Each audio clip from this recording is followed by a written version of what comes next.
சிங் இந்த பெயரை தெரியாத எந்த இந்தியரும் இருக்க முடியாது. மக்களின் பலர் கருத்துப்படி பகத்சிங் என்றால் விடுதலைக்காக போராடிய புரட்சியாளர் என்றுதான் கருதுவர். ஆனால் உண்மையில் பகத்சிங் தன்னுடைய 12வது வயதில் அரசியல் ஈடுபட்டவர். 1919 நடைபெற்ற ஜாலியன் வாலாபாக் படுகொலை தான் அவரது அரசியல் பிரவேசத்திற்கு முக்கிய காரணம்.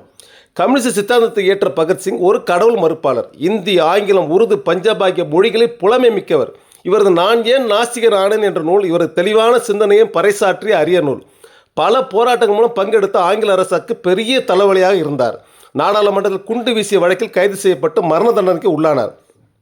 இவருடன் ராஜகுரு சுகதேவ் என்ற போராளிகளும் கைது செய்யப்பட்டு தூக்கிலிடப்பட்டனர். 23 வயது நிரம்பிய நிலை மரணத்தை தழுவினார் பகத்சிங். இன்றும் போராட்டத்தில் ஈடுபடும் இளைஞர்களுக்கு உயிர்ப்பாய் இருப்பவர் பகத்சிங்.